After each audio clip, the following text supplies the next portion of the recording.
How's it going, everyone? My name's McQ and welcome to Toilet Talk.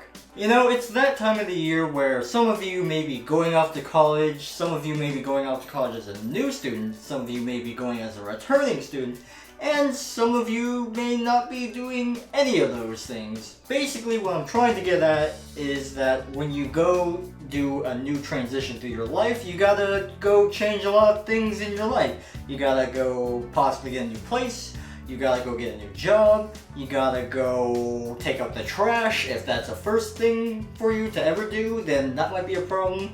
But somehow I applaud you for being able to avoid doing the trash for this long if you're in college. And sometimes you'll need to make some new friends to readjust to your new lifestyle, whatever that may be. And making friends isn't necessarily the easiest thing to do, depending on what kind of person you are, what kind of person the other person is, and just there's so many unknown variables to making friends. I mean, if you can think about your best friends in your circle, you didn't go up to them and just say, hey, you're gonna be my best friend and you're gonna like it. It just happened randomly and it just occurred. While it is probably impossible to prepare someone to be a best friend for life or other words, there are some things you can work on to help become a better socializer and just be more outgoing. So this video, I'm going to give my top 5 tips on how to make friends and other tips and other things. So it is very awkward to go up to someone and just start talking to them, whether it be like in the cafeteria or just a random person that you happen to come across with on your daily routines. It's just not a very comfortable thing that a whole lot of people are comfortable with. So I say just be the aggressor. Approach them and start a conversation with them. Strike up a conversation. It sometimes can be that simple. That shows that when you approach the person that you mean business and you actually are going out of your way to talk to the said person. That definitely says a lot about your character, that you're a somewhat go-getter and you really want something to come out of this conversation. The second thing I would like to point out is that don't be afraid of being awkward. It's just idle chit-chat and very small talk, and of course it's going to be awkward. It's going to happen. All throughout your life you're going to have really awkward conversations, and sometimes that makes great stories, but you know, really awkward situations can sometimes make really good friends. Or sometimes your best friends that stay around the longest are friends that you both see an awkward encounter and you gossip about it and talk about it, and that's how you become friends. The more you expose to yourself to awkward situations, the more your brain will be diffused and will be able to come up with more quicker responses so things don't lead to awkwardness. It all takes practice. The art of socializing and being able to hold a conversation is a skill and an art, and that is something you can easily work on. It just takes practice like almost anything else. An awkward situation is only awkward when you think it is to be. Tip number 3 I have is don't be afraid to ask somewhat personal questions. Now, obviously not super important personal questions like, are you a boxer or a boxer brief person?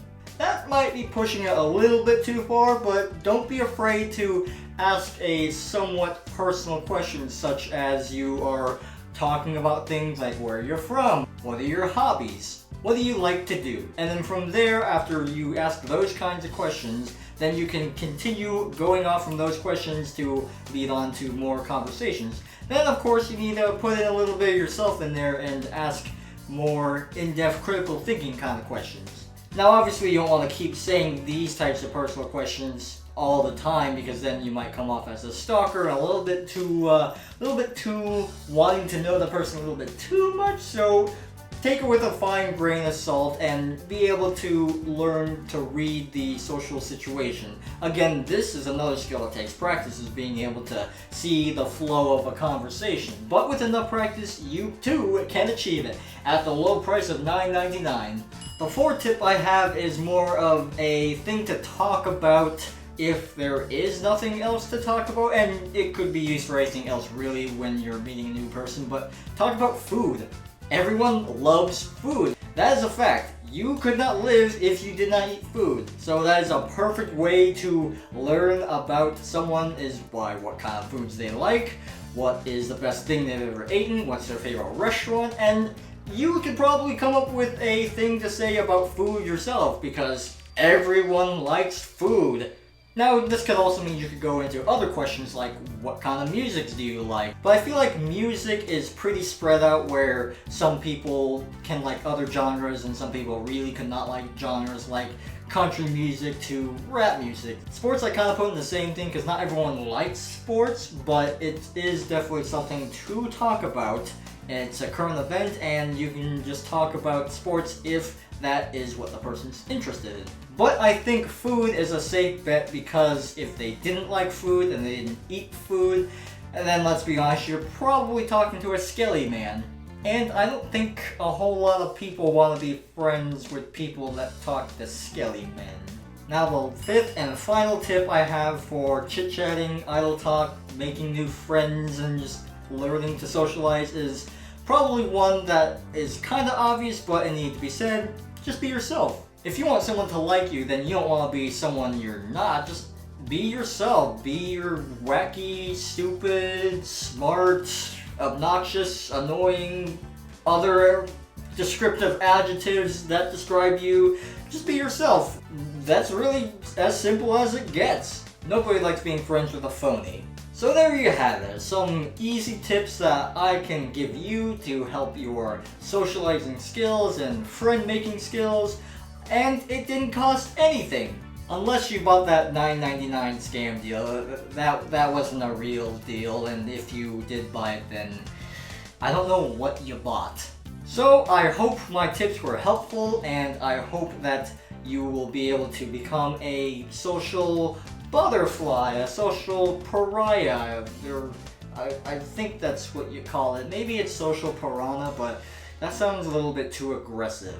So that is where I'm going to end this episode. Thank you so much for watching this episode of Toilet Talk, and thank you, that's right, you, right there, and I guess I'm talking to the guy behind you, but mostly you, for taking the time out of your busy schedule to watch this episode. Be sure to check out any of the annotations around my head for other videos that I've done, and be sure to subscribe if you haven't. It's right here, this big old sheet of toilet paper that says subscribe. You're going to want to just click that right here. It's going to help you a lot, and it's going to help me a lot too. And if you have tried any of these tips or tricks that I've said, and they have worked, or they didn't work, leave a comment in the comment section below. I'd like to know if my advice was actually helpful. I would definitely be able to make more of these kinds of videos if I knew that these tips worked, and if they didn't, maybe I won't make those things anymore, because apparently I did not do that right. So once again, thank you so much for watching this episode of Toilet Talk, and as always, I will see you in the next video. See you later.